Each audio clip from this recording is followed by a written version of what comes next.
Konnan, did you watch the WWE SmackDown pay-per-view and Raw? 1,000. Well, let's review these. So SmackDown started off with Karrion Kross versus Rey Mysterio. Oh, first of all, Jimmy, the Usos arrive in an SUV. This is important, right? So Jimmy told Sikoa this is his night, and then they headed into the building. Then Jay was trailing, and Sami Zayn appeared out of nowhere with a hoodie on and told Jay that he had to tell him that he was thankful for what he did for him on Monday. And Zayn hugged Jay and then put his hood back on and went back in the building and told him, if anything, ever need anything, I got you, right? Right. So then we go to Karrion Kross and Rey Mysterio, and this got clunky near the end. I think Rey got knocked silly in this match. He wasn't I believe, and I haven't talked to him yet, but I am going to ask him. I think it was during when he did that splash off the top because he was holding his arm afterwards, and I could see the referee asking him, but I don't know if that was it. He got hurt. Yeah. Doing this, and it looked like they had to go home early. Okay, because it was like a clunky. They went to a finish and looked. I don't know. It just took off, but the rest of the match was fine. And that would have had to do with why he didn't enter the Rumble. Yeah, he wasn't in the Rumble. Right. So, he obviously got. You can put two and two together there. Right. Thank you, Captain Obvious.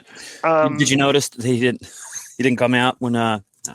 I know you guys ask about the ratings, so every now and then I try to have stuff. We obviously saw it, Joe. If we watched all the shows, okay. I know that.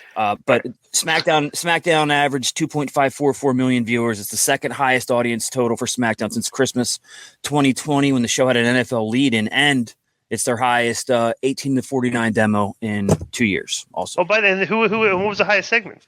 Cross versus Ray was the highest rated segment of the show. And that shows you, when I'd say I train Cross, because I used to be a very high-rated character in WCW, I train people to do that, to be high ratings. I'm a fan. Would you agree that I train people to be high ratings? No. How do you train them that? I teach them. No, you don't.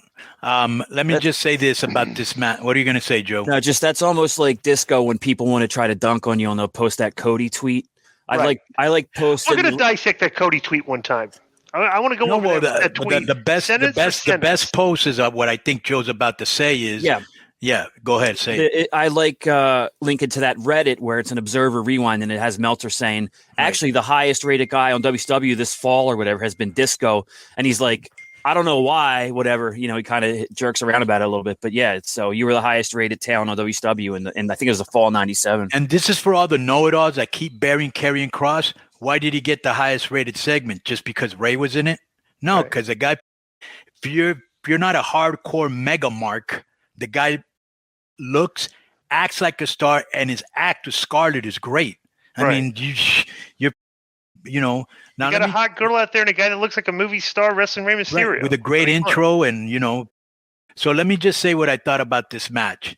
First of all, Mysterio countered a power slam into a crucifix roll-up. Mm-hmm. And I thought this was kind of weird because,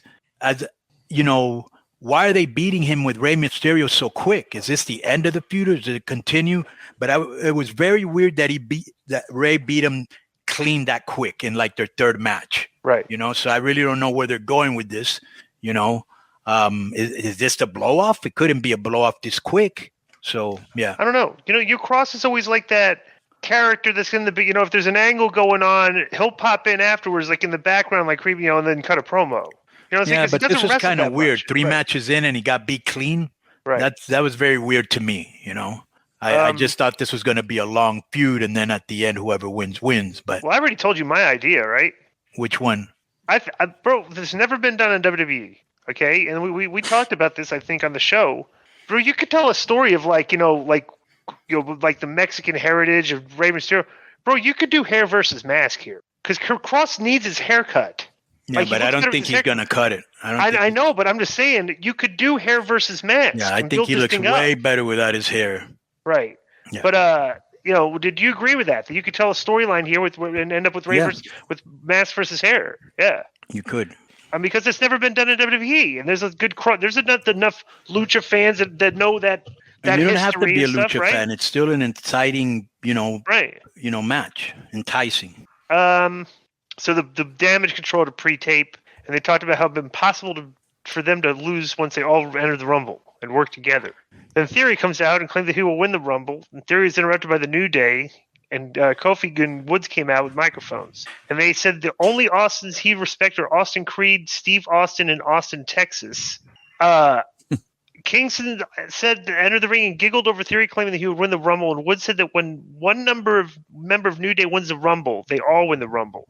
And Theory said he's the biggest star in WWE and took exception to being interrupted. Then The Miz comes out, said, I told you it's Rumble season. The stars keep showing up. That's what Cole said. Miz took exception to Theory claiming to be the biggest star in WWE, and Miz said he's been competing in Rumble matches since before Theory hit puberty. Doesn't that just mean you're old, Theory asked? That was a good line, I thought. Yeah, it was. And Miz said he's older, wiser, smart, and better than Theory ever will be. And he said he will win the Rumble. That was a good line by Miz, too. Yeah. And he said the one thing he hasn't won in WWE, Miz spoke of how dangerous he is when he has a chip on his shoulder. He told Theory he would show him how dangerous he'd be on Saturday.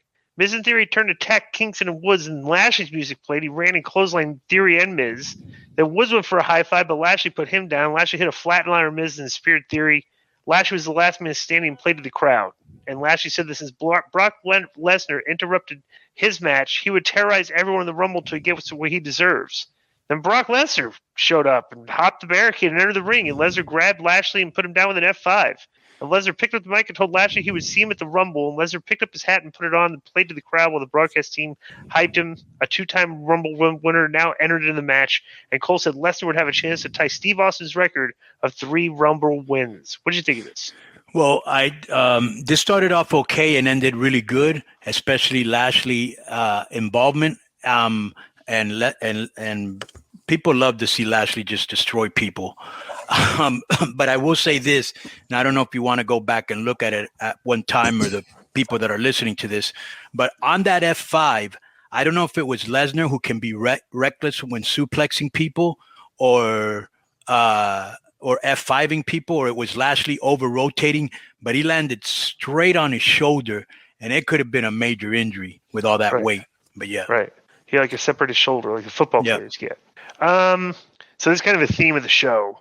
Rhea Ripley aired a pre-tape and said she's going to win the Royal Rumble. Like everybody that had a pre-tape said they're going to win the Royal Rumble, basically. Right? So not much. There's really not much to read into, like a lot of these, storylines and stuff.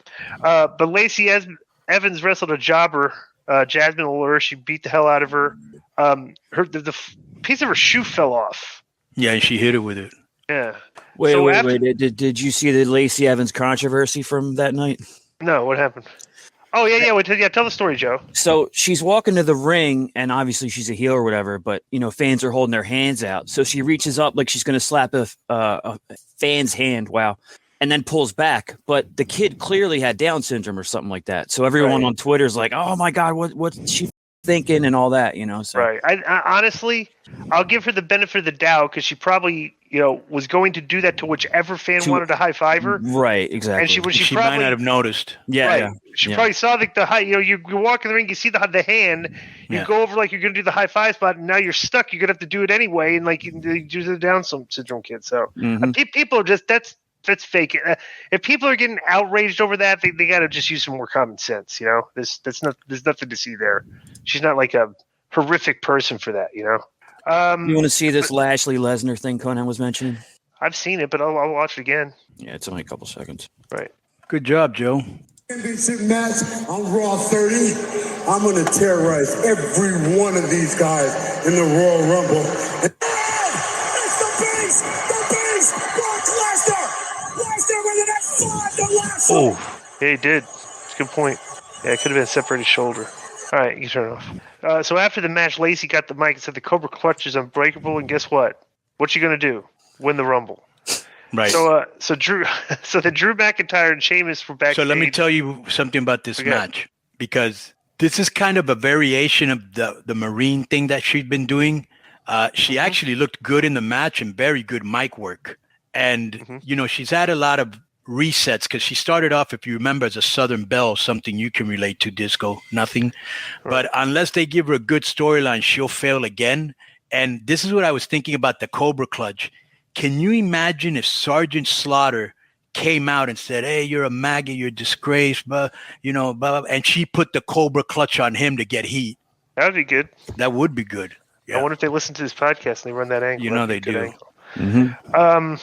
What else we got here? So we got let me find my spot. Oh, this is the Sheamus Drew thing. Yeah. Okay, so Sheamus and Drew are in the back, and they're doing the thing where they're, like when the big guys are playing with each other, like they slap each other whenever each other. I think that's funny. Actually. It is funny. Okay, so but the banger after banger after banger thing to me is kind of lame. This is probably for kids or for a T-shirt. Right. Yeah. So they did the banger after banger gimmick, whatever, and so then they come out for their tag team tournament match against so they're supposed to fight Top Dollar, right, or Hit Row, but the Viking Raiders come out and beat them up. Right. And so basically Adam Pearce and group of officials ran out. We'll question what this meant for the match, and basically well, let me just say this. Yeah, bro, I forgot what the explanation was here. I like the Viking Warriors beatdown because it no wrestling moves, just a good old fashioned ass kicking, and with the girl who's their manager, whatever she is, dressed up with the antlers, really is a really cool package. Okay, so then Hit Row comes out for their entrance, and then footage airs of McIntyre and Sheamus storming to the back while Pierce tried to talk him down. Right. So basically, they just walked out on their match, which I thought was pretty stupid. But they're they're not like their gimmicks when they're together is they're not the sharpest knives in the drawer, right? Right. Which actually is pretty funny if you think. They're like two Gronkowski. Yeah, they're like two drunk brawling. Like when they get together, they drink too much and act stupid. Right? Right. So that's what they did here. They left the tournament which was stupid, right? Right. So they get a replacement. They get Braun and Ricochet out there as replacements, and basically just about the Monster Bomb and Ashanti, 5 minutes. They let Top Dollar had some weird, clumsy looking offense that he was trying to do here. I don't know. He did. He's such a basic worker. He had a bear hug on the guy for a while. Did you see that? I think he had a bear hug spot. You muted yourself, Carter. Like I said, he did the bear hug. Did you notice that? Yeah. No, I did not notice it. Yeah, the bear hug. And basically Strowman did a Monster Bomb and Ashanti and pinned him. And so let me go back and go ahead. So let me just say, Dollar Store, I always bury him for the wacky gear, but this was better than most of his past selections. And B-Fab was wearing a fierce jacket. But, bro, here's the problem with them. They aren't heelish enough or physical enough as heels. They're just like standard rest of the pack, like every other heels. Mm-hmm. And they do nothing to stand out in their match. And they got beat clean again, which does not bode well for them. Right. They got to they should be putting those vignettes that this Top Dollar's been doing on good. Social media. That should be like a 1 to 2 minute thing on the show for these guys. The one he did with Godfather was great. Right. Yeah. Yeah, I don't know why they're not putting that on TV. That's weird. So Kevin Owens was interviewed backstage, and she asked him the obvious question, why he would face Solo a night before he challenges Roman. He said he wanted to right or wrong from 2 years ago, nearly won the championship and lost because the bloodline interfered. Then Jimmy and Jay showed up, and the producers get between them, and they have some chaos there. We go to break. Then after break, they showed Jimmy and Jay walking into the parking lot, and Jay gets on the phone and asks his dog if he was still in town, and told him he needs a favor. So that was another interesting thing. All right, so next, you got any comment about any of this? No, just good storyline progression on that. Right. Yeah. So the Wyatt family entrance played, and LA Knight walked out dressed like Bray Wyatt. And he moved the hat and shirt. Yeah, bro, he's slowly turning babyface because he's so good on the mic, Right. Some fans are chanting LA Knight, and he heard the chanting, and he's just got good shit. And you know what LA Knight does good, which he used to do in Impact? Because that is catchy. Yeah. And so when they say it, he's like, shut up, I'm piped down, I'm talking. So he doesn't try to like get over with the crowd. He buries them. Right. It's almost like when Britt Baker does the DMD or whatever she does, and everybody does it with her. She'd tell him to shut the fuck up. Just like when Jericho would come out to their music. I've always said he should have, when he was a heel, he should have cut the music off and go, don't sing my song. He's never done it. Right. Yeah. Well, let me tell you else what he does. He's very clever. And it's not even really that clever. Okay. It's just very simplistic. Okay. Bro, when you came out, you had like your shtick on the mic was kind of audience participation. Right. When the audience can participate in your shtick, you have an impersonatable gimmick. Right. When he does he does that, the crowd chants it. When he does the the crowd chants that. He does a let me talk to you. The crowd's like, let me talk. They just he's got his shtick. Right. And it's like, this is so simple. Like more wrestlers should embrace his mic work. It's not, it's not rocket science. Well, not everybody can talk, DI. That's just it. Yeah. So Knight took issue with the Undertaker assisting Bray Wyatt and said it's because neither one of them wanted to face him one-on-one. And Knight said Wyatt had 24 hours until the Pitch Black match. He told Wyatt to take advice that Undertaker whispered in his ear, then dresses whatever version of himself gives him a tingle in his loins. And then Knight pointed to the clothing he left in the ring and said that's Wyatt's future. The Wyatt symbol flashed, and Bray Wyatt was shown sitting in a rocking chair on stage. And he said he heard Knight telling jokes, but he knew he wasn't smiling on the inside. And Wyatt said when Knight finally meet the man he's been looking for. Have a great night, sweetheart, Wyatt said. And he told Knight to enjoy it because when the lights go out, you'll see a light. You'll see.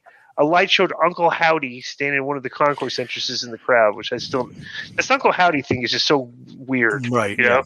Right. They're milking it like it's this big deal, and it better be. But this was a good entrance by Knight, good mic work again, better than Bray. To me, he's outdone Bray in everything here. Yes. He looks like the bigger star. I was interested to see what type of match this would be, and because Bray has a history of being in stinkers, and I did pop when he goes, "Let me walk with you." That was funny. Right. Well, let me tell you this. I don't think I'm the only one that thinks this. Is that the really the only good part of this angle is when LA Knight is burying Bray on the mic. Right. You know? So right. So it's, I mean that's the most entertaining part of this. Because when you're a good talker and you're like on top, like an MJF or an LA Knight, it just everybody else that doesn't know how to talk, it's accentuated more. You know that LA Knight is kind of like at an entry level like salary on this show. Right. Like he's like one of the guys from NXT that, we got rid of him.